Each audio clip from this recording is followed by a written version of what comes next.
தேவனுடைய வீட்டில் பல விஷயங்கள் இருக்குது. ஆனால் லாஸ்ட் பதிவு வந்து ரொம்ப இன்ட்ரெஸ்டிங்காக இருந்துச்சு. நிறைய கமெண்ட்ஸ் அண்ட் ரெஸ்பான்ஸு. யார் வெயிட் பண்ணுறவங்களோ இல்லையோ, கணவர்களை பற்றி இந்த வாரம் பேச போகிறோம். நிறைய நேர்கள் இன்னும் ஆட் ஆகிருக்காங்க. எங்கே ஆரம்பிக்கலாம்? அதாவது நான் போன தடவை வந்து மனைவிகளுக்குன்றது ஸ்பெசிஃபிக்காக ஏன் சொன்னேன்னா, இதில் வந்து பெண்கள் பற்றி சம்மந்தப்பட்ட 2 இஷ்யூ தான். அது பெரும்பாலும் எல்லா வீட்லேயும் நடக்கிறதுனால அது ஆண்களுக்கும் பொருந்தும் ஆக்சுவலாக. போத் ஏன்னா மனைவி வந்து ஏதோ ஒரு இடத்துல ட்ராபேக் ஆகும் பொழுது அல்லது சில விஷயங்களில் வந்து ஃபெயிலியர் ஆகும் பொழுது கணவனுடைய சப்போர்ட் இஸ் வெரி இம்பார்ட்டன்ட் அந்த இடத்துல, இல்லையா? ஹர்ட் பண்ணி, இல்லையா, அந்த இடத்துல வரும்போது நான் 2 விதமாக பார்ப்பேன். ஒரு சாதாரண விஷயந்தான். ஒரு குழம்பு வைக்கிறாங்க, அந்த குழம்பு டேஸ்ட்டாக இல்லை, அதை சொல்கிற 2 விதம் இருக்குது. மனுஷன் திம்மானா இதை நாய் கூட திங்காது, இதுவும் சொல்லலாம். இப்படியும் சொல்லலாம், ஏம்மா இது என்னம்மா நாளைக்கு கொஞ்சம் பார்த்து செய், இது சும்மா நல்லாவே இல்லைம்மா அப்படின்னு சொல்லலாம். 3வது ஒன்று இருக்குது, நல்லா இருக்காது ஆனால் நல்லா இருக்குன்னு சொல்கிறவங்களும் இருக்காங்க. இல்லை, நான் அது என்கரேஜ் பண்ணுறதில்ல. ஏன்னா நீங்கள் நல்லா இருக்குன்ட்டிங்கன்னா திருப்பி அதே மாதிரி தான் வைப்பாங்க. அது ஒரு பாயிண்ட். அகைன் அண்ட் அகைன் நீங்கள் அந்த தப்பான விஷயத்தை தான் சாப்பிட்டுக்கிட்டு இருப்பீங்க. அதனால் கொஞ்சம் பொறுமையாக அந்த விஷயத்த சொல்லிட்டா நல்லது. நான் இதை மீட்டிங் போகிற இடத்துலையும் செய்வேன். ஏன்னா மீட்டிங் போகிற இடத்துல சில சிஸ்டர்ஸ் வந்து நல்லா செஞ்சு வைப்பாங்க, உப்பு போட மறந்துடுவாங்க. நம்ம அந்த அவங்களோட சுபாவமாக இருக்கும், அல்லது அது குழம்பு டேஸ்ட் இருக்காது. நம்ம சாப்பிடும்போது நல்லா இருக்கு சிஸ்டர் அப்படின்னு சொல்லிட்டோம்னா எனக்கு பின்னாடி வர ஊழியக்காரன் மாட்டிப்பான். அடுத்து வருவார்ல ஒருத்தர் அவங்க வீட்டுக்கு சாப்பிட, அவர் வேறு வழி இல்லை மாட்டிடுவார். இப்போ யாராவது ஒருத்தர் துணிஞ்சு உண்மையை சொல்லணும்ல. ஸோ இந்த சொல்கிற விதம் தான் இருக்குது. நீங்கள் எப்படி இப்போது ரெபேக்கால் எடுத்த டிசிஷனுக்கும் யோபின் மனைவி எடுத்த டிசிஷனுக்கும் டிஃப்ரென்ஸ் இருக்குது, லோத்துவின் மனைவிக்கு டிஃப்ரென்ஸ் இருக்குது. இப்போ நாம் இன்றைக்கி என்ன பார்க்க போகிறோம்னு சொன்னால், இதே மாதிரி ஒரு சுச்சுவேஷன் மனைவிகளுக்கு வரும். அவங்க பாதிக்கப்படுறதோ அல்லது அவங்க லைஃப்பில் பொதுவாகவே மனைவிகளுக்கு கல்யாணமான இப்போ நம்ம ஊரில் இப்போ ரொம்ப அது பிரச்சனை இருக்குதுன்னு நினைக்கிறேன். என்னன்னு கேட்டிங்கன்னு சொன்னால், இந்த அவங்க லைஃப்பில் கல்யாணம் ஆச்சுன்னா அதுக்கப்புறம் மிக முக்கியமான வந்து குழந்தை பெற்றுக்கொள்வது, இது ஒரு இஷ்யூ. அந்த மாதிரி சம்மந்தப்பட்ட நிறைய விஷயம் இருக்குது. ஆனால் பேசிக்காக நான் அதை எடுக்கிறேன். ஏன் எடுக்கிறேன்னா, இந்த பைபிளில் 3 பேர் தங்கள் மனைவிகளுக்கு குழந்தை இல்லாத சுச்சுவேஷன் இருக்குது. இந்த 3 பேரும் எப்படி அதை ஹேண்டில் பண்ணுறாங்க அப்படின்றதான் நான் பார்த்தேன். ஆபிரகாமுக்கும் ஆபிரகாமுக்கும் குழந்தை இல்லை, ஐசாக் இல்லை, 100 வயசு வரைக்கும் இல்லை. அடுத்து வந்து யாக்கோபுக்கும் ஏப்ரஹாம்கிட்ட தேவன் பேசிக்கிட்டே இருக்காரு. Abraham walk with the God. ஆமாம், பேசிகிட்டே இருக்கிற ஒரு ஒரு இவ்வளோ பெரிய ஒரு கேரக்டருக்கு ஒரு குறை இருந்துகிட்டே இருக்கு, குழந்தை இல்லை. இவரும் கேட்குறாரு வாயை திறந்து, நான் பிள்ளை இல்லாமல் இருக்கிறேனே அப்படின்லாம் கேட்குறாரு. அடுத்து அவருடைய பையன் ஐசக்குக்கு திருமணம் ஆகும்போது 40 வயசு. நீங்கள் 25-20 பார்த்தீங்கன்னா ஒரு முக்கியமான ஒரு பிடிச்ச விஷயம் எனக்கு, நீங்கள் சொல்கிறவங்க எப்போயும் சொல்வீங்களே, ஏதோ கெஸ்ஸிங்லாம் கிடையாது, கரெக்டாக அவ்வளோ ஆத்தென்டிக்காக இருக்கும். இங்கே பாருங்களேன், 25-20 ஈசாக்கு ரெபேக்காவை விவாகம் பண்ணும்போது 40 வயதாக இருந்தார். அடுத்து அதே 25 நீங்கள் 26 வாசிக்கும் பொழுது 25-26 ரெபேக்கால் அவளை பெற்ற போது ஈசாக்கு 60 வயதாக இருந்தான். 20 வருஷம் குழந்தை இல்லை, 20 years வெயிட்டிங். அடுத்து யாக்கோபுடைய கான்செப்ட் வந்து பாருங்களேன், 31ஆம் அதிகாரத்தில் யாக்கோபுடைய மனைவி இருக்காங்க, யாரு? ராகேல். ராகேலுக்கு பார்த்தீங்கன்னா குழந்தை இல்லை.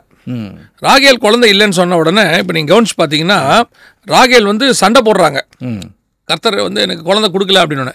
இதுக்கு ஜாக்கபுடைய ரியாக்ஷன் என்ன? 3 பேருடைய மனைவிகளுக்கும் பிரச்சனை இருக்குது. என்ன பிரச்சனை இருக்குன்னா, குழந்தை பிரச்சனை இருக்குது, நிறைய பிரச்சனைகள் இருக்குது. நான் காமனாக ஒரு விஷயத்தை எடுக்கும்போது இந்த 3 பேரும் அந்த மனைவிகள்கிட்ட எப்படி ரியாக்ட் பண்ணுறாங்க, இதான் இங்கே கேள்வி. இப்போ ஃபஸ்ட்டு ஆபிரகாம், ஆண்டவர் வந்து சொல்கிறாரு 17 பாருங்கள், ஆதியாகமத்தின் புஸ்தகம் 17:17 ஆபிரகாம் முகங்குப்புற விழுந்து நகைத்து 100 வயதானவனுக்கு பிள்ளை பிறக்குமோ 90 வயதான சாராள் பிள்ளை பெறுவாளோ என்று தன் இருதயத்தில் சொல்லிக்கொண்டு நகைத்து சிரிக்கிறா. அவளுக்கு குழந்தை பிறக்கும். இல்லை, இதில் என்ன வியப்பாக இருக்குன்னா, இவர் தான் கேட்குறாரு கடவுளை, கடவுள் பதில் சொல்லும் போது சிரிக்கிறாரு. எனக்கு ரொம்ப சம்டைம் நம்ம ஜபங்கள் கூட அப்படி சம்டைம்ஸ் ஆகிடுதோன்ற ஒரு இல்லை, பதில் லேட்டாக வருது. நீங்கள் எக்ஸ்பெக்ட் பண்ண நேரத்தில் அந்த பிளெஸிங் வரல. ஆமாம், நம்ம காடுகிட்ட இருக்க ஒரு பெரிய விஷயமே என்னென்னா, நீங்கள் எக்ஸ்பெக்ட் பண்ணுற நேரத்தில் அந்த பிளெஸிங்கை கொடுத்தா நீங்கள் பிளெஸிங்கை தான் தூக்கி பிடிப்பீங்க, காடை தூக்கி பிடிக்க மாட்டீங்க. நீங்கள் அதுக்கப்புறம் அதை வெறுத்துருவீங்க. ஆனால் போங்கப்பா இது வேணாம் அப்படின்னு முடிவு எடுக்கும்போது அந்த பிளெஸிங் வரும். அந்த பிளெஸிங் வந்த பிறகு காடை தான் தூக்கி பிடிப்பீங்க. நீங்கள் பிளெஸிங்கை விட காடை அதிகமாக பார்ப்பீங்க. இந்த இடத்துலையும் அதான் நடக்குது. 2வது நான் எப்படி பார்ப்பேன்னா, நான் இந்த பைபிள் வசிக்கும் போது எனக்கு ஆவியானவர் சொல்லி கொடுத்தது, ஐசக் ஏன் ஆபிரகாமுக்கு 100 வயசில் வரணும்னா, ஆபிரகாமுக்கு 100 ஆனால் தான் வரணும்னு அவசியம் இல்லை. கிரைஸ்ட் எப்போ வரணுமோ அதை பேஸ் பண்ணி தான் ஐசக் இவருக்கு வருவார். ஸோ அந்த டைமிங்க்கு ஏற்ற மாதிரி தான் இவருக்கு குழந்தை பிறக்கும். அதுக்கு ஆபிரகாம் 110 கூட ஆகும். ஆனால் கிரைஸ்டோடைய டைமிங்க்கு ஏற்ற மாதிரி தான் இவர். இப்போ பிரச்சனை அந்த டைமிங் நம்ம புரிஞ்சுக்கணும். அந்த டைமிங்கை நம்ம புரிஞ்சுக்கணும். நம்ம அவசரப்பட்டு கேட்டோம்னா ஒரு ஒரு ஒரு உதாரணத்துக்கு சொல்கிறேன். ஒரு 10 வருஷம் முன்னாடி பிறந்திருந்தா அப்போ கிரைஸ்ட் எப்போ வந்திருக்கணும்? 10 வருஷம் முன்னாடி வரணும். எல்லாமே மாறி இருக்கும். ஸோ காடோடைய பிளான் அதான். அப்படி இருக்கும்போது இவர் என்ன பண்ணுறாரு? நகைத்து சிரிக்கிறார். அதெல்லாம் குழந்தைலாம் பிறக்காது, இவர் எப்படி பிறக்கும்? 100 வயது சென்றவளுக்கு பிறக்குமோ அப்படின்னு சொல்லி அவர் கேட்குறாரு. இப்போ அடுத்து ஜேக்கப்கிட்ட போயிட்டு ராகேல் கேட்குறாங்க, இந்த மாதிரி எனக்கு பிள்ளை இல்லை, பிள்ளை கொடும், அக்காவுக்கு மட்டும் குழந்தை பிறக்குது, எனக்கு பிறக்கலை. அந்த அம்மா பொறாமப்படுறாங்க, அதெல்லாம் தப்பு தான் அந்த அம்மாட்ட இருக்குது. ஒரு நார்மலாக ஒரு பெண்ணாக பார்த்தா நியாயம் இருக்குது. என்னென்னா இவர் நேசித்து இந்த அம்மாவை கல்யாணம் பண்ணியிருக்கிறாரு. இவர் சொல்கிறாரு, எனக்கு உங்கள் அக்காவை பிடிக்கவே பிடிக்காது, உங்கள் அப்பா தான் கொடுத்துட்டாரு என்ன, ஆனால் நான் உங்கள் அக்காவும் சேர்த்து வேலை செஞ்சேன், ஆனால் நான் பார்த்தது 14 வருஷம் உனக்காக தான். இவருடைய வெரி டேரஸ்ட் ஒய்ஃப் அவங்க. ஆனால் இந்த அம்மா குழந்தை இல்லை, அந்த அம்மாவுக்கு மட்டும் பிறந்துக்கிட்டே இருக்குது 4 குழந்தை. அடுத்து அடுத்து அடுத்து பிறகுது. ஆட்டோமேட்டிக்காக உங்களுக்கு ஒரு எண்ணம் வரும்ல, நீங்கள் யாரை நேசிக்கிறீங்க அதிகமாக அப்படின்னு ஒரு எண்ணம் வரும்ல. இப்போ இந்த அம்மா என்ன செய்யுது? நீர் எனக்கு பிள்ளை கொடும். இப்போ இவர் அதை எப்படி ஹேண்டில் பண்ணுறாரு அப்படின்னு சொல்லி பார்த்தீங்கன்னா, வசனம் சொல்லுது, நானா உன் கர்ப்பத்தை அடைத்திருக்கிறேன், தேவனல்லவா அறுத்திருக்கிற கர்த்தர் கோவப்பட்டானா. அந்த இடத்துல நீங்கள் வாசித்து பார்த்தீங்கன்னா தெரியும். ஆதியாகமத்தின் புஸ்தகம் 30ஆம் அதிகாரத்தில் 2வது வசனம், அப்பொழுது யாக்கோபு ராகேலின் மேல் கோபம் கொண்டு, தேவனல்லவா உன் கர்ப்பத்தை அடைத்திருக்கிறார், நான் தேவனா என்றார். நேசித்த மனைவி தான் கேட்குறாங்க, யாருக்காக 14 வருஷம் வேலை செஞ்சாரோ அந்த அம்மா கேட்குறது ஒரு நியாயமான கேள்வி தான். எனக்கு மட்டும் ஏன் குழந்தை இல்லை அப்படின்னு சொல்லி கேட்குறாங்க. இப்போ இந்த அம்மாவுக்கு என்ன வயசு இருக்கும்? ஒரு 25 வயசு இருக்குமா? ஒரு யங் ஏஜ் தானே. அந்த அம்மா கேட்கும் போது இவர் ஹேண்டில் பண்ணுற விதம் இருக்குல்ல, சில நேரங்களில் அவங்க பேசுகிறது நம்ம கோபத்தை உண்டாக்கும். சிலரெல்லாம் கோபத்தை உண்டாக்குற மாதிரியே பேசுவாங்க, அவங்கள ஒன்றுமே செய்ய முடியாது நம்மளால்.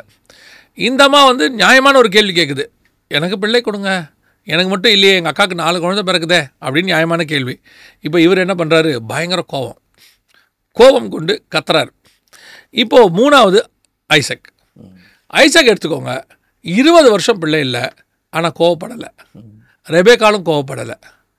இப்போது ஆபிரகாம் டீல் பண்ணதுக்கும் ஐசக் டீல் பண்ணதுக்கும் ஜேக்கப் டீல் பண்ணதையும் பாருங்கள், நல்லா கவனிச்சு பாருங்கள். அதுவும் இல்லாமல் இதில் பியூட்டி என்னென்னா, கடவுள் ஒரு இடத்துல மோசஸ் கேட்கும் போது, நான் யாருன்னு கேட்கும் போது, tell them I am the God of Abraham, Isaac and Jacob. இதே 3 கேரக்டர் தான் சொல்றாரு.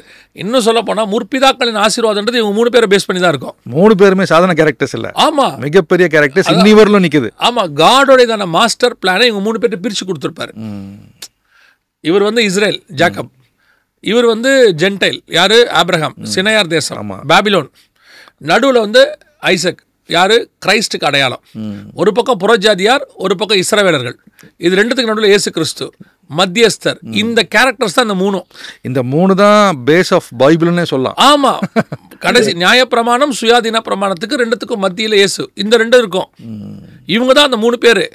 அந்த 3 பேருடைய பர்சனல் லைஃப்பை பற்றி பேசிகிட்டு இருக்கோம், எப்படி ஹேண்டில் பண்ணாங்கன்னு.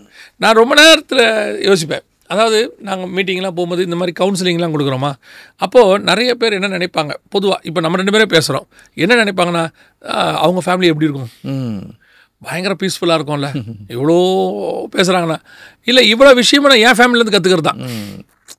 ப்ராக்டிக்கலாக பார்க்குறது, ப்ராக்டிக்கல் தானே. நான் உடனே நம்ம ஃபேமிலிஸ் அப்படி இருக்கும், டவுன் டு எர்த்து அப்படின்னு சொல்ல முடியாது. ஒரு காலம் வந்த பிறகு அது அப்படி மாறும். ஆமாம், எக்ஸ்பீரியன்ஸில் மாறும். ஆனால் எடுத்த உடனே அப்படி இருக்குமானா தெரியாது. நிறைய ஃபேமிலி அப்ஸ் அண்ட் டவுன்ஸில் தான் போகும், நிறைய பிரச்சனைகள் போகும். அவங்க கற்றுப்பாங்க, கீழே விழுந்து தான் சைக்கிள் ஓட்ட கற்றுக்க முடியும். நான் எப்பவுமே சொல்லுவேன், காரில் ஃபஸ்ட் கியர் போட்டிங்கன்னா டக்குன்னு ஆஃப் ஆகும். அப்படி ஆஃப் ஆகாமல் கார் கற்றுக்கிட்டவங்க ஒருத்தவங்க கூட கிடையாது இல்லையா? கார் ஓட்டுறவங்க எல்லாரையும் பாருங்க, முதல்ல ஒரு ஜஸ்ட் கியர் போட்டோன்னா ஃபஸ்ட்டு ஆஃப் ஆகிடும். அப்போ ஒருத்தர் சொல்லுவார், ஆக்சிலேட்டரை மெதுவாக விடுங்க, இதை பிரேக் எப்படி பிடிங்க, அப்படியே ஸ்மூத்தாக விடுங்க, போகும் பாரு. ஒரு தடவைக்கு 2 தடவை விட்டால் தான் போகும். அந்த மாதிரி தான் லைஃப். ஏதோ ஒரு இடத்துல ஏதோ ஒரு பிரச்சனை வரும். பிரச்சனை இல்லாதவன் அவன் இல்லை, அதிக பிரச்சனை உள்ளவன், அதிக அனுபவம் உள்ளவன், அவன் எல்லாத்தையும் ஹேண்டில் பண்ணவனாக இருப்பான். அந்த மாதிரி தான் இங்கே. ஸோ இப்போ நம்ம இதை பேசுகிறோன்றதுனால நிறைய பேர் என்ன நினச்சிக்கிறாங்கன்னா, ஒரு கவுன்சிலிங்கில் அவன் ஃபோன் பண்ணி கேட்பாங்க, இல்லை நீங்கள் எங்கள் ஃபேமிலி இப்படி இருக்குது அப்படி இருக்குது. இது எல்லாத்துக்கும் கவுன்சிலிங் எங்கேருந்து வருது? ஒன்று பைபிள்லேருந்து வருது, இன்னொன்று சொந்த அனுபவத்துலேருந்து வருது, ப்ராக்டிக்கல். இப்போ இந்த 3 பேரையும் வச்சுக்கோங்க. 3 பேருடைய எப்படி ஹேண்டில் பண்ணுறாங்க ஃபேமிலியை, இவங்க 3 பேரும் எந்த விதத்தில் ஹேண்டில் பண்ணுறாங்க. ஒரே பிரச்சனை, பிள்ளை இல்லா பிரச்சனை இன்றைக்கி எடுக்கிறேன். அதில் இருக்குது. அது ரொம்ப இன்ட்ரெஸ்டிங்காக இருக்குது. 3 பேருக்கும் சிமிலர் இஷ்யூவாக இருக்குது. Similar ratio. அந்த அம்மாவுக்கும் 20-25 வருஷம், 75 வயசில் தான் கானானுக்கு வராங்க. 25 வருஷமாக பிள்ளை இல்லை. ரெபேக்காளுக்கு 20 வருஷமாக பிள்ளை இல்லை. இந்த அம்மாவுக்கும் பிள்ளை இல்லை. இந்த காலகட்டத்தில் 3 பேர் எப்படி ஹேண்டில் பண்ணாங்கன்னு பார்க்கும்போது, ஒருத்தன் கிரிட்டிசைஸ் பண்ணுறான், பரியாசம், அவர் நகைக்கிறார். அது எப்படி, அவ்வளோதான் விடு, முடிஞ்சு போச்சு, இதெல்லாம் என்ன, இதுக்கு மேலே என்ன உனக்கு கிடைக்காது, ஒரு நெகட்டிவ் அப்ரோச். இது நிறைய பேர்ட்ட இருக்கும். சில நேரங்களில் வந்து வீட்டில் ப்ராப்ளம் வரும்போது உங்ககிட்ட அவங்க எக்ஸ்பெக்ட் பண்ணுறது வந்து ஒரு பாசிட்டிவான வேர்டு, ஒரு பாசிட்டிவ் வேர்ட். நான் இதை வந்து வெறும் கணவன் மனைவிக்கு மட்டும் சொல்ல விரும்பலை, பிள்ளைகளுக்கும் சொல்ல விரும்புகிறேன். பிள்ளைகள் வந்து கொஞ்சம் மார்க் குறையும் போது, அல்லது பிள்ளைகள் வந்து கொஞ்சம் ஏதோ ஒரு விதத்தில் டவுன் ஆகும்போது, பல நேரங்களில் இன்றைக்கி இருக்க அப்பா அம்மா செய்கிற தப்புல ஒன்று என்னென்னா, மற்ற பிள்ளைகளோட கம்பேர் பண்ணுறது. அவனை பாரு எவ்வளோ எடுத்திருக்கான், 90 எடுத்திருக்கான். இதில் வேறு சொல்லுவாங்க, படிக்க வழி இல்லை, ரொம்ப கஷ்டப்படுறான், அவன்லாம் நல்ல மார்க் எடுக்கிறான், நீ நல்லா சாப்பிட்ற, எல்லா வசதியும் இருக்குது, நீ ஏன் மார்க் எடுக்க மாட்டேங்கிற. அதாவது அவன் அளவுக்கு நம்ம அகாடமிக் சைடில் ஸ்ட்ராங்காக இருக்கணும்னா முடியாது. இவனுக்கு வேறு குவாலிட்டி இருக்கும். இவன் 70 தான் எடுப்பான், ஆனால் நல்லா மியூசிக் வாசிக்கிறவனாக இருப்பான். எனக்கு என் வாழ்க்கையில் வந்து எனக்கு ரொம்ப படிப்பில் மார்க் ரொம்ப கம்மியாக இருக்கும். அப்போ எங்கள் அம்மா சொன்னதெல்லாம் வந்து எனக்கு ஜபிக்கிறேன்னுவாங்க. அதாவது அந்த ஜபம் தான் என்னை காப்பாற்றுச்சுன்னு நான் நினைக்கிறேன். நீங்கள் இப்படியா? எங்கள் அம்மா அப்படியே ஆப்போசிட்டு. படிக்கணும்னா அடித்து நொறுக்கிடுவாங்க. நானும் 10th வரைக்கும் ஓகே, ஓரளவுக்கு நல்லா எடுத்துருவேன். 10th ஆஸ் யூஷுவல் யங்ஸ்டர் ஆகிட்டோமா, டீனுக்குள்ளே வந்துட்டோமா, அது ஆட்டோமேட்டிக்காக கொஞ்சம் வழி விலைக்கு போகிற காலம்லாம் வரும்போது செம்மாண்டி அடிப்பாங்க. 10வதுலேயே அடிப்பாங்க, அடித்து நொறுக்குவாங்க. நான் சொல்லுவேன் வரலையே எனக்கு. உடனே என்ன கேட்பாங்க, நீ எல்கேஜியில் நல்லா தானே படித்த? அவங்க இன்றைக்கி பெற்றோர் அதான் கேட்குறாங்க. அவன் 3வது வரைக்கும் நல்லா தாங்க படித்தான். 3வது வரைக்குன்றது வேறு, ரிங்கா ரிங்கா ரோசஸ். நமக்கு 10வது என்ன இருக்குன்றது முக்கியம். அதாவது ஒரு சிலருக்கு வரும், அடமெண்ட்டாக படிக்காமல் இருப்பாங்க, அது வேற. ஒரு சிலருக்கு வராது, படித்தாலும் வராது. போய் மார்க் எழுதுனா ஒரு சிலர்லாம் எக்ஸாம் ஹாலில் போய் கேட்டிருக்கான், இன்றைக்கி மேக்ஸா அப்படின்னு. அந்த மாதிரி ஆள்லாம் இருக்கான். அந்த மாதிரி இருக்கிறவங்ககிட்ட ஒரு கம்பேரிசன். ஒரு பேரண்ட்ஸ் டீச்சர்ஸ் மீட்டிங் போகிறாங்க, தாம் பையனை பற்றின ப்ராக்ரஸ் ரிப்போர்ட்டை கொடுக்குறாங்க, அதை பார்க்கறது இல்லை, வாங்கிட்டு பக்கத்தில் கொண்ட பார்க்குறது, நீ எவ்வளோப்பா. அதுவே இந்த பையனுக்கு ஹர்ட் ஆகுது. நீங்கள் ஏன் கம்பேர் பண்ணுறீங்க மற்றவங்களோட? என்ன நீங்கள் என்ன திட்டுங்கன்றான், என்ன திட்டுங்க, பட் கம்பேர் பண்ணாதீங்கன்றான். இன்றைக்கி அப்படி தான் கிரிட்டிசைஸ் பண்ணுறது ஒரு குரூப் இருக்குது. இது மாதிரி ஹேண்டில் பண்ணுற ஒரு குரூப். 2வது ஜேக்கப் மாதிரி பயங்கர கோவம். அந்த அம்மாவே ஹர்ட் ஆகி உட்காந்துருக்கு, டென்ஷன் ஆகிறாரு, இவர் டென்ஷன் ஆகிறாரு. நான் எப்படி யோசிக்கிறேன்னா, இதில் 2 வகை இருக்குது. ஒன்று, சும்மா கேட்டுக்கிட்டே இருந்தீங்கனாலும் கோவம் வந்துடும். சும்மா அடிக்கடி ஒரு விஷயத்தை திருப்பி சிலர்லாம் வீட்டில் சொல்லி அனுப்புவாங்க, நீங்கள் வரும்போது மறந்துடாதீங்க அப்படிம்பாங்க. நீங்கள் போயிட்டே இருக்கும்போது ஃபோன் வரும், ஞாபகம் இருக்கா உங்களுக்கு, மறந்துடாதீங்க, திருப்பி மறந்து. ஆமாம், அடுத்த 1 ஹவரில் வரும், மறந்துடாதீங்க அப்படின்னு. ஆட்டோமேட்டிக்காக உங்களுக்கு என்ன வரும், கோவம் வரல, என்ன சொன்னாங்கன்னே மறந்துடும். அதுக்கப்புறம் திருப்பி ஒரு மதியம் லஞ்சில் ஒரு ஃபோன் வரும், கேட்டால் அதுக்கு ஒன்று சொல்லுவாங்க, இவ்வளோ சொல்லி நீங்கள் மறந்துட்டீங்க தானே அப்படிம்பாங்க. கரெக்ட், ப்ராக்டிக்கல் தானே. அப்போது அது ஒரு கோபத்தை உண்டாக்குற ஒரு விஷயம் இருக்குது. ஆனால் அதே நேரத்தில் ராகேலை பொறுத்த வரைக்கும் அந்த அம்மா அப்படி கேட்டதான் எனக்கு தெரியல. அவள் பிள்ளை கொடும் என்று கேட்டால் யாக்கோபு கோபம் கொண்டு ரொம்ப கோபப்படுறார். ஸோ அந்த இடத்துல ஹேண்டில் பண்ணுற விதம், நான் இந்த சில நேரத்தில் சொல்லுவேன், குழந்தை இல்லையா வருதா, இதில் இன்னொருத்தர் இருக்கான் பாருங்களேன், இன்னும் சூப்பராக இருக்கும். அவன் 1 சாமுவேல் புஸ்தகத்தில் நீங்கள் வாசித்து பாருங்கள், 1 சாமுவேல் 1st சாப்டர் 6ம் 8ம் நீங்கள் வாசிச்சிங்கன்னா ரொம்ப அழகாக இருக்கும்.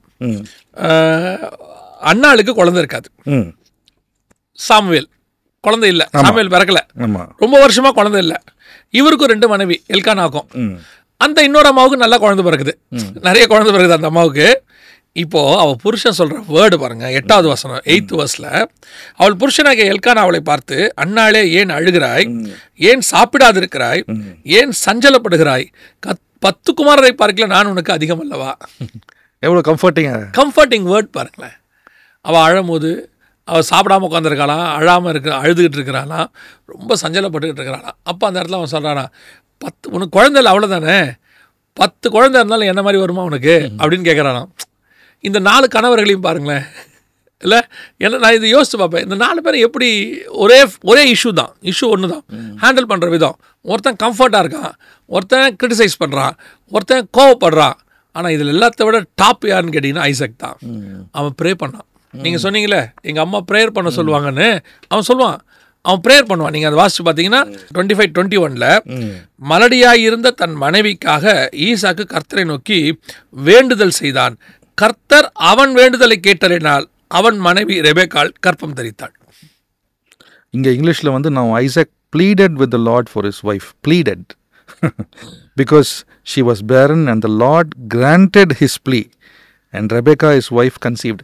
Granted his plea. அப்படின்னா கர்த்தர் வந்து ஐசக்கோட ஜபத்தை கேட்டாருன்றது ரொம்ப தெளிவாக பதிவாகுது. இப்போ இந்த 4 ஹேண்டில் பண்ணுற போயிடும் ஒரே விஷயத்தை எப்படி ஹேண்டில் பண்ணுறாங்க. இதை வந்து நாட் ஒன்லி ஃபார், நான் சொல்கிறது வந்து குழந்தை விஷயத்தில் மட்டும் இல்லை, எல்லா விஷயத்துலையும் நீங்கள் ஹேண்டில் பண்ணுற விதம்னு ஒன்று இருக்குது. பிள்ளைகள் வந்து சரியாக படிக்காமல் இருக்காங்க, வீட்டில் வராங்க அப்படின்னும் போது அந்த பிள்ளைங்கிட்ட நான் இன்றைக்கி உள்ள ஜென்ரேஷனுக்கு சொல்கிறேன், ஜென்சி இதெல்லாம் சொல்கிறாங்க இல்லையா, இந்த ஜென்ரேஷன்கிட்ட நான் சொல்கிறேன், நம்ம ஜென்ரேஷன்கிட்ட டீல் பண்ண மாதிரி இன்றைக்கி ஜென்ரேஷனை டீல் பண்ண முடியாது. நீ கம்ப்ளீட்டாக மாறி இருக்கு. நம்ம அப்பா அம்மா இதெல்லாம் நம்ம உட்காரக்கூட மாட்டோம். உட்கார்றது ரொம்ப யோசிச்சுவோம், மிரட்டுவாங்க, கண்ணுலேயே மிரட்டுவாங்க, அவங்க பேசுகிற வார்த்தைகள்லாம் பயங்கரமாக இருக்கும். இப்போ அப்படி இல்லை. அவங்க என்ன எதிர்பார்க்குறாங்கன்னா கம்ஃபர்ட் எதிர்பார்க்குறாங்க. அவங்க உட்காந்து அவங்கக்கிட்ட பேசணும்னு நினைக்கிறாங்க. இஷ்யூ இருக்குது, அந்த இஷ்யூவை அப்பா கிட்ட சொல்லணும்னு நினைக்கிறாங்க, அம்மா கிட்ட சொல்லணும்னு நினைக்கிறாங்க. நான் ஒரு தம்பிக்கிட்ட போய் உட்காந்து, அவன் பார்த்தீங்கன்னா ரூம்குள்ளேயே இருப்பான். அவங்ககிட்ட அவனுக்கு ஒரு ஓசிடி ப்ராப்ளம் வந்துருச்சு. வந்த உடனே அவன் ரூம்குள்ளேயே இருக்கான். அப்போ அவங்ககிட்ட கூப்பிட்டு உட்கார வச்சு பேச சொல்கிறாங்க. பேசும்பொழுது அவன் சொல்கிற வார்த்தை, நான் வீட்டுக்குள்ளேயே இருக்கேன், ரூம்குள்ளேயே இருக்கேன், எனக்கு அது கம்ஃபர்ட்டாக இருக்குது. என்ன காரணம்னு பார்த்தீங்கன்னா அந்த கம்ஃபர்ட்டுங்கிறது வேறு எங்கேயுமே அவனுக்கு கிடைக்கல. உட்காந்து அவங்ககிட்ட பேசினா அவனோட இஷ்யூ என்னன்னு கேட்டிங்கன்னா, என்னை வந்து கேம்ஸில் பசங்க சேர்த்துக்க மாட்டேங்கிறாங்க, ஃபுட்பால் விளையாட விட மாட்டாங்க, கிரிக்கெட் விளையாட விட மாட்டாங்க. நம்ம காலத்தில் நம்மளை தான் ஈஸியாக தள்ளி விட்ருவானுங்க, போய் நில்றா வாரமா நீலாம் இல்லைன்றாங்க. அது நமக்கு ஹர்ட் ஆகாது. அந்த நேரத்தில் ஒரு சின்ன ஹர்ட் இருக்கும், உடனே நம்ம அதை மறந்துட்டு வேறு வேலைக்கு போய்டுவோம். இப்போ இருக்க பசங்க அப்படி ஆகலை, அதை பெரிய இஷ்யூவாக எடுத்துக்கிறாங்க. நான் ஒதுக்கப்பட்டுட்டேன், உடனே நான் போயிட்டு அதுக்கப்புறம் ரூமில் உட்காந்துக்கிறான். அப்புறம் மனுஷங்கிட்ட பேசுறதை விட்டு ஏஐ கிட்ட பேசுகிறான். அது கம்ஃபர்ட்டாக இருக்குது. ஏஐ அவனுக்கு கேட்ட கேள்விக்கெல்லாம் பதில் சொல்லுது. ஒரு நாள் அதே ஏஐ அவனை சூசைட் பண்ணிக்கவும் சொல்லுது. அங்கே தான் டேஞ்சர் இருக்குது. அப்போ இப்போ என்ன ஆகுது அப்படின்னு கேட்டிங்கன்னா, இப்போ அவனுக்கு தேவை வந்து இந்த 4ல் எது நீங்கள், அது பேரண்ட்டாக இருக்கட்டும், அம்மாவாக இருக்கட்டும், அல்லது கணவனாக இருக்கட்டும், அல்லது அப்பாவாக இருக்கட்டும், என்ன ரோலோ இந்த 4ல் நீங்கள் எந்த ரோலில் இருக்கீங்கன்னு தான். நான் அதனால தான் எப்போவும் சொல்லுவேன், ஃபேமிலியில் உட்காந்து பேசும்போது, குறிப்பாக நான் என் பிள்ளைங்கிட்ட பேசும்போது, இந்த கோவப்பட்டு அந்த விஷயத்தை ஹேண்டில் பண்ணுறத வந்து நானும் கோவப்படுவேன். கோவப்படாமலாம் ஆளில் நான் சொல்லவே இல்லை. அது வந்து ரொம்ப ரேராக இருக்கும். 6 மாதத்துக்கு ஒன்ஸாக இருக்கும், இல்லை ஒரு வருஷத்துக்கு ஒன்ஸாக இருக்கும். சில நேரங்களில் ரொம்ப நேரம் நம்ம பொறுமையாக இருந்து ஒரு இடத்துல பஸ்ட் ஆகும். அந்த பிரேக்கிங் பாயிண்ட்டும்பாங்க, அது எல்லாருக்கும் இருக்குது, ஒரு இடத்துல இருக்குது பிரேக்கிங் பாயிண்ட். அந்த பிரேக்கிங் பாயிண்ட்டையும் தாண்டி வரவங்க இருக்காங்க. ஏஜ் ஆக ஆக அந்த பிரேக்கிங் பாயிண்ட் தாண்டி வரும், அது கண்டிப்பாக வரும். ஆனால் இந்த நீங்கள் அந்த பிள்ளைங்கிட்ட உட்காந்து எவ்வளோ கம்ஃபர்ட்டாக பேசுகிறீங்க. சில பிள்ளைங்கிட்டலாம் உட்காந்து பேசும்போது அவங்க என்ன சொல்கிறாங்கன்னா, நீங்கள் என்னால் செய்ய முடியாதுன்னு என்கிட்ட சொல்லாதீங்க. அவன் சொல்லும் போது இதெல்லாம் உன்னால் முடியாதுப்பா அப்படின்னாலே அவன் ஹர்ட் ஆகிறான். நீங்கள் முடியாதுன்னு என்கிட்ட சொல்லாதீங்க, ட்ரை பண்ணி பாருன்னு சொல்லுங்கன்றான். அதான் என்கரேஜ் பண்ண சொல்கிறாங்க, ட்ரை பண்ணி பாரு. அப்போது இந்த இடத்துல இதுதான் ஒரு பெஸ்ட்டு ஃபேமிலியோடைய வெரி இம்பார்ட்டன்ட் சுச்சுவேஷன். அதுவும் இன்றைக்கு உள்ள லெவலில் இந்த இஷ்யூவை நீங்கள் எடுத்துக்கோங்க. எத்தனை குடும்பத்தில் இன்றைக்கி பிள்ளைகள் இல்லை, ஏன் இத்தனை ஃபெர்டிலிட்டி சென்டர்ஸ் இவ்வளோ அதிகமாக இருக்குது உலகத்தில்? காரணம் என்னென்னா, பிள்ளைகளுக்கு வந்து பிறக்கிறது குறைஞ்சிருச்சு. அப்படி பிள்ளைகள் குறைக்கும் போது இவங்க நிறைய ஐவி மெத்தடுக்கு போகிறாங்க. போகட்டும், அது அவங்களுடைய இஷ்டம், நம்ம இல்லைன்னு சொல்லலை. ஆனால் அந்த பெண்ணுக்கு அவங்க ஹேண்டில் பண்ணுற விதம் இருக்குல்ல. எனக்கு தெரிஞ்ச ஒரு பிள்ளைய ஐவி மெத்தட் போகிறதுக்கு அந்த பிள்ளைய வந்து அவங்க என்ன செய்கிறாங்கன்னா சொல்கிறாங்க, நீ போமா அப்படின்னு சொல்கிறாங்க. அந்த பிள்ளை சொல்லுது, கர்த்தர் மிராக்கலாக எனக்கு ஒரு பிள்ளை தருவார், நான் வெயிட் பண்ணுறேன் அப்படின்னு. அந்த பிள்ளைய அவங்க பேசின விதம் இருக்குல்ல, ஹேண்டில் பண்ணுறது, அவள் கடைசியில் சரி போய் தொலைக்கிறன்ற முடிவு வந்துட்டா. கணவனும் சரி மாமியாரும் சரி, அவங்க பேசுகிற அந்த விதம் பேசி அவளை ஐவி மெத்தடுக்கு அமுச்சு விட்டாங்க. அவள் என்ன சொல்கிறா ஃபோன் பண்ணி, அண்ணா ஐவிக்கு போகிறது எனக்கு பிரச்சனை இல்லை, இவங்க என்னை பண்ண விதம் இருக்குல்ல, இப்போ அடுத்து அங்கே போனால் ஐவி மெத்தடில் நிறைய இன்ஜெக்ஷன்ஸ் போடுவாங்க, ஒரு நாளைக்கு 2 இன்ஜெக்ஷன் அப்படிலாம் போடுவாங்க. அது பெயின்ஃபுல் ப்ராசஸ். அது அந்த பெயின்ஃபுல் ப்ராசஸை ஹேண்டில் பண்ணும்போது அந்த வலி வர வர அவரோட மொத்த கோபம் யார் மேலே திரும்புது? எனக்கு இந்த வலிக்கு நீங்கள் 2 பேர் தானே காரணம். அதே நேரத்தில் அந்த பிள்ளையே கன்வின்ஸ் ஆகி இப்போ இவங்க கம்ஃபர்ட்டாக இல்லை பரவாயில்ல பார்த்துக்கலான்னு சொல்லி இல்லை கடைசியில் போகிறாங்க. அந்த பெயினில் இவங்க கூட நின்னாங்கன்னு வச்சுக்கோங்களேன், இந்த பெயினே அவளுக்கு வந்து எப்படி இருக்கும்னு கேட்டிங்கன்னா பேரபிளாக இருக்கும், அக்செப்டபுளாக இருக்கும். கூட ஒரு 2 பேர் நிற்கிறாங்க அப்படின்னு இருக்கும். இந்த பெயின் இப்போ அவளுக்கு டபுள் மடங்காக தெரியுது. காரணம் என்னென்னா, கம்ஃபர்ட் பண்ணுறதுக்கு கூட ஆள் இல்லை. இதுதான் இன்றைக்கி உள்ள ஃபேமிலிஸோட சிச்சுவேஷன். இதில் இன்னொரு பெரிய பிரச்சனையும் இருக்குது. இப்போ நீங்கள் ஒரு கம்ஃபர்ட் எதிர்பார்க்குறீங்க, அப்போ உங்ககிட்ட தான் எதிர்பார்ப்பாங்களா இல்லையா? சிலர் எப்படின்னு கேட்டிங்கன்னா, கம்ஃபர்ட் பண்ணிகிட்டே இருக்கணும், அவங்கக்கிட்ட எந்த கம்ஃபர்ட்டும் வராது. அதான் பிரச்சனையாக இருக்கும். இங்கே 2 பேர்கிட்டையும் இது இருக்கணும், பேலன்ஸ் இருக்கணும். கணவனுக்கு ஒன்றுனா மனைவி வந்து செய்யணும்ல, நிற்கணும்ல. இட்ஸ் அ பார்ட்னர்ஷிப் தானே. போன எபிசோடில் பார்த்தோம், ஏதோ ஒரு இஷ்யூ வரும்போது மனைவி என்ன செய்யணும், கூட வந்து நிற்கணும். நீங்கள் கூட நிற்காம, ஒரு இஷ்யூவில் எதுலையுமே நிற்காம, நாளைக்கு உங்களுக்கு ஒரு இஷ்யூ வரும்போது அவர் என் கூடவே நிற்க மாட்டேங்கிறாரு, அன்பா இல்லை அப்படின்னா, நம்ம மறந்து கிறிஸ்டியன் ஃபேமிலிஸில் அதை மறந்து போய் செய்யணுங்கிறது கான்செப்ட் இருக்கு. ஆனால் அந்த மனசில் ஒரு இஷ்யூ இருக்குல்ல. ஒரு பெரிய பாஸ்டர், நான் அவர்கிட்ட நம்ம கவுன்சில் பண்ண முடியாது, அவர் தான் கவுன்சில் பண்ணுறவர். அவர் ஃபேமிலியில் ஒரு இஷ்யூ வந்துடுச்சு. ஸோ அவர்கிட்ட உட்காந்து பேசிகிட்டு இருக்கும்போது இப்போ நான் ஒரு கேள்வி கேட்டேன், ஏன் பாஸ்டர் மன்னிச்சிடலாம்ல, இப்படி பெரிய இஷ்யூ ஆகுது, மன்னிச்சிடலாமே அப்படின்னு கேட்டேன். அவர் சொன்னார், மன்னிக்கலாண்டா, இந்த 25 வருஷம் என் லைஃப் போச்சு, அதுக்கு என்ன பண்ணுறதுன்னு கேட்டார். இந்த 25 வருஷமாக நான் கஷ்டப்பட்டிருக்கேன், எனக்கு கம்ஃபர்ட் பண்ண வேண்டிய இடத்துல அந்த ஆள் இல்லை, நான் வந்து ஒரு மருந்து எடுத்து கொடுக்க வேண்டிய இடத்துல அந்த ஆள் இல்லை, எனக்கு ஒரு தேவை வரும்போது அந்த ஆள் கூட இல்லை. 25 வருஷம் நான் பாட அனுபவிச்சு 25வது வருஷத்தில் இப்போ அவங்களுக்கு அந்த தேவை வருது, மாத்திரை எடுத்து கொடுக்கணும் போது நான் தேவைப்படுறேன். அப்போ நான் அதை எதிர்பார்க்கறது தப்பான்னு கேட்டார். எனக்கு ஒரு வகையில் அவர் கேட்டது நியாயமாக தான் பட்டுச்சு இல்லையா? அந்த 25 இயர்ஸ் நான் இழந்துட்டேன், அதை ரிகவரி பண்ண முடியாது. மன்னிக்கிறோம், அது வேற விஷயம். பலரால் மன்னிக்க முடியுது, மறக்க முடியல. இங்கே தான் ஐசாக்கோட கேரக்டர் ரிஃப்ளெக்ட் ஆகுது. அதாவது அவங்க அப்பா சம்பாரிச்சதை கூட எடுத்துடுறாங்க, ஆனால் நம்ம பேசணும்ல, அதை பொறுமையாக ஹேண்டில் பண்ணுறாரு. தேவன் அதை பார்க்குறாரு, அதையும் மன்னிச்சு நீங்கள் ஏற்றுக்கொள்கிறீங்க இல்லையா? அது டபுள் ஃபோல்ட் பிளெஸிங். அடுத்த டைமென்ஷனுக்குள்ள போயிடும். நிறைய பேர் என்ன பண்ண முடியுதுன்னா, அந்த இடத்துல அவங்களால போய் சரி மன்னிச்சிட்டோம், சேர்ந்து வாழ்கிறாங்க, எல்லாம் ஓகே, பட் மறக்க முடியல. அவங்க சில நேரத்தில் அவங்க பண்ணது இன்னும் என் மனசில் இருந்துக்கிட்டே இருக்குது, அவங்க செஞ்சது இன்னும் இருந்துகிட்டே இருக்குது. ஏன்னா இவங்க இன்னும் அந்த ஐசாக்குடைய இடத்துக்கு வரல. இவங்க இன்னும் அவங்களுக்குள்ள அந்த கஷ்டம் இருக்குது, போராட்டம் இருக்குது. இவங்க தாண்டி வரணும், வருவாங்க. ஒரு ஆண்டவருக்குள்ளே வர வர வர வர ஸ்பிரிச்சுவலாக வளர வளர அது மாறி வந்துடும். ஒரு நாள் அது கத்தர் மாற்றிடுவார்னு வச்சுக்கோங்களேன்.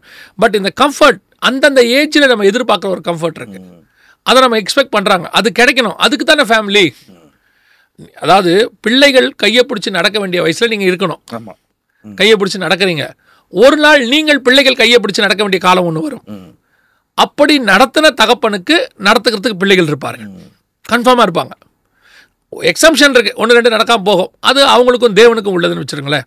ஆனால் பெரும்பான்மையான நேரத்தில் பிள்ளைகளை நீங்கள் எவ்வளோ அந்த யங் ஏஜில் அவங்களுக்கு தேவைப்படும் போது, அவங்களை எக்ஸ்பெக்ட் பண்ணும் போது நீங்கள் அங்கே போயிட்டீங்க, அவங்களுக்கு கொடுத்துட்டீங்கன்னா, நீங்கள் தேவைப்படும், உங்களுக்கு பிள்ளைகள் தேவைப்படும் ஒரு காலத்தில், அன்னைக்கு அவங்க கூட நிற்பாங்க.